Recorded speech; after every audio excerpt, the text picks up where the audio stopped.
I'm going out and doing a solo show, and I do an evening with type show. I do about 2 sets. I play about 2 hours, and I do a bunch of Grateful Dead tunes that I co-wrote, and then a bunch of my own tunes, and trying to.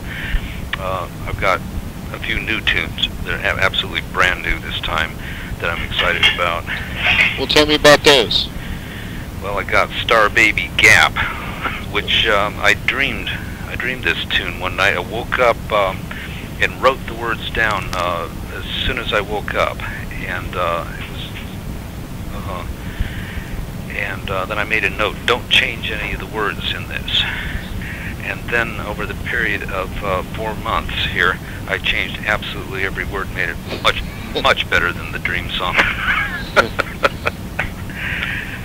And I got another thing called Elijah Run, which I think is I'm really looking forward to playing it for an audience. I think it should ignite. Talk to me about that, working on words. How are you working on words? You say you didn't want to, you wrote a note not to change any words, but you ended up doing it. Yeah. Why is that? Is it going through your head constantly, and you, I don't know, chip away at it? What?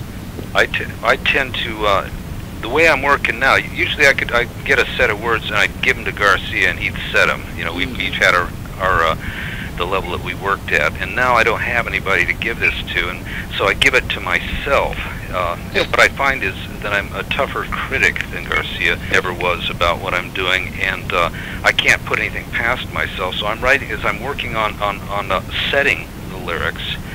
I might find the tune goes better this way than that way, and then I have to rewrite the whole damn thing because the rhythms will be different, and I might rewrite a tune, say 22 times, I think, on that Star Baby Gap before I finally get it right where I want it. This doesn't mean it's getting more complex. Sometimes it's getting simpler and simpler. I let the sound rule, and so it's without Jerry to work with, it's such a slow process to write a good song. I think these songs are good, but I don't get as many of them these days, having to wear both hats, both the composition and the lyricist hat at the same time. So what would Jerry do? I'd give it to him, and he would either simply disappear because he didn't like it, or he liked it enough to set it, and then I would come around and he might ask for corrections, or I might volunteer corrections. You know, he'd say, and often it'd be, look, I need another 2 verses, okay, and I'd do that. Most of the time he would set something pretty much the way it was, and then I would meddle around a bit here and there before it was recorded. So once again, working with it according to the sound that came to it. I think that's a good way to say it. I remember once on one of the Working Man, or the songs on In the Dark, we were working in Marin Civic and recording the album there, and in an auditorium space, and I came up and I wanted to correct a line here, and he looked at me. He said, "Listen, is this thing safe to memorize yet?" I said, "Oh, okay." I realized what I was doing, you know, because you got to have a little bit of time to memorize it. Well, so when would you know it was time to step back? When someone told you that? Or? Oh, there's a point when a song is done. When you, I think it's, you give it up. You say, you know, this song mostly works. I could adjust and adjust and adjust forever on it, and it's not going to get any better. And there's a time to just give your work up. You see, this is the way it went. I unfortunately get to meddle a little bit more since I'm, you know, doing my own composition now. I meddle more than well, it ends up taking me a lot of time, and I'm not sure at what point I've stopped improving it. Sometimes I'll go back to an earlier draft and say, hey, you know, it stopped at this point. This is as good as it got. Well, that would be the next question: is your personal process? Yeah, it's just to keep batting at it. Just keep working at a song. I get very motivated by going out on the road. I haven't been out for 4 months now, and I always want to have something brilliant, you know, to show people, a new song, show and tell, and it motivates me to do it. And I've got about I'm not doing all the songs I've written this time because it took me long enough to write them. I don't have enough time to memorize some. Maybe I will do some memorizing before I get to Fort Collins and can do more than the two I'm going to do tonight. New ones, you mean? Yeah. Mm-hmm. Yeah, it's my first gig tonight, and I'm popping like corn in a popper. It's the beginning of an adventure for me, and I don't have the vaguest idea what it's going to be. It's not cut and dried when you go out there. You know. Where are you playing tonight? Petaluma, right near home. Okay. It's about half an hour drive.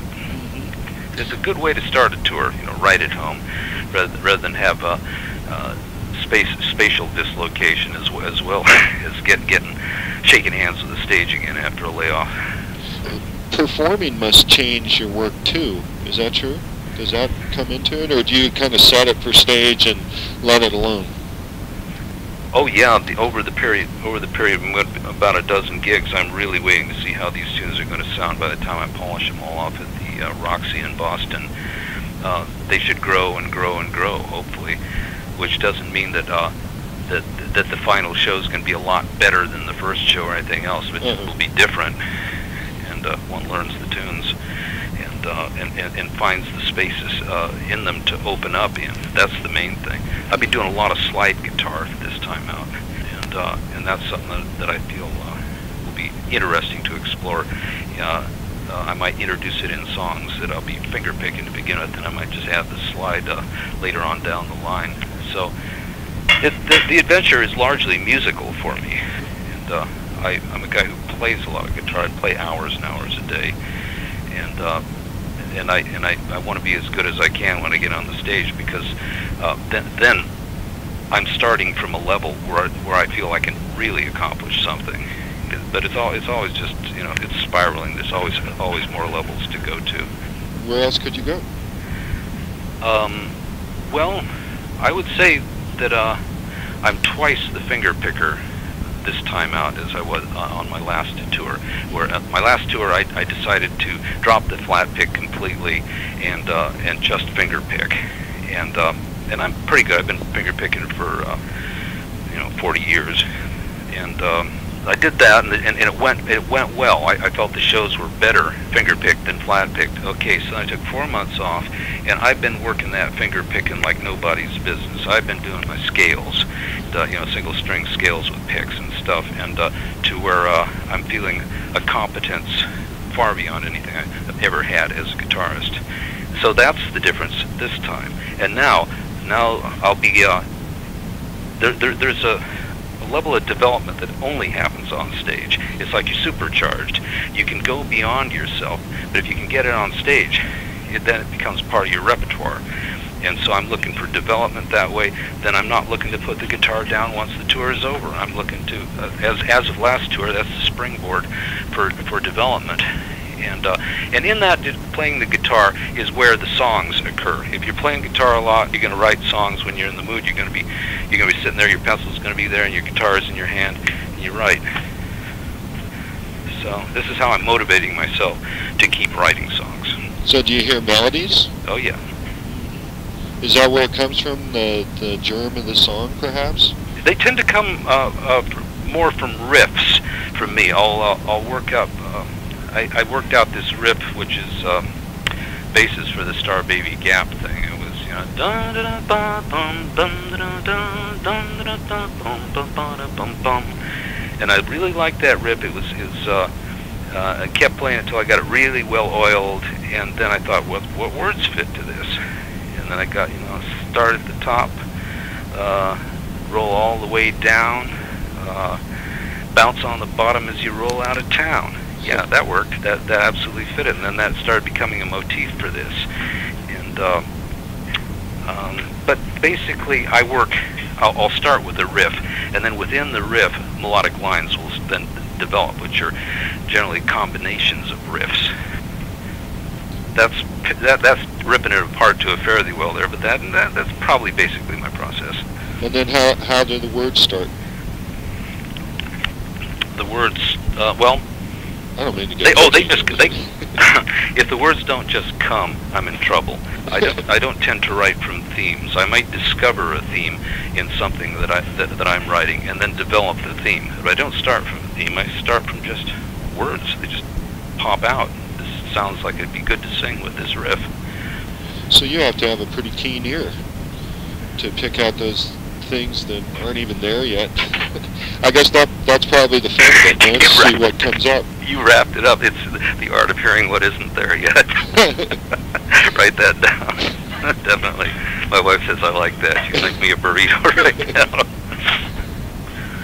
And I wanted to ask you about the poetry end of things, mentioning the books that were published by Penguin Poet Series. And I guess the general question is, what's the difference between poetry and lyric writing? Rhyme and meter. In my poetry, there is meter, and there does tend to be assonance, alliteration, and internal rhyme, but it's not the big deal. It's more a thing of ideas. When you're writing a lyric, when all is said and done, it has to rhyme, and it has to, and it does. I don't know. Allen Ginsberg asked me last year whether is it necessary for a song to rhyme, and I said because I think that's the only way you have a prayer of remembering them. He agreed. He looked thoughtful and agreed. So what about the poetry end then? That seems like a more intimate or a more personal kind of art. Well, it can be, but I think it depends on the individual. Or the talent of the individual. If I am beginning to feel that I have a much greater gift for lyric than I do for poetry per se. I don't count myself among the world's great poets, and I think I've done some interesting stuff, but I'm more and more inclining to trust myself to my strong card at this point. And poetry per se has taken a back seat to lyric writing. And guitar work. And guitar. I'm surprised to find such a phenomenal interest in guitar expressing itself, because I had put it down for years. But I don't really know what to do. I want to write songs. There's nobody much I want to write with. And so I guess I'm my own master at this point. And the instrument, learning it, I'm motivated to learn it because it allows me to get out and sing those songs for people and hopefully even impress them a little bit with them, that they like the songs. And then that's very meaningful to me. And then more things come up. And then more things come up. It's all about motivation that way. If they like my new songs, then I'm motivated to write more. And last tour, the new ones I introduced, they liked a lot. I even got an encore on one where they, in Salt Lake City, where they wanted to hear it a second time. Oh, really? The old encore for this thing called Scrap of Moonlight, which I'm very, very fond of. I'll be performing that again, and I'd never had that happen to me before, when an audience demanded an encore of a new song. Would you have any comment at all about the Grateful Dead mystique in general, especially now that the band is no longer performing? Gee, let me try and give you an honest answer. I'll have to think for a minute. I'm not quite sure what direction to come from on that.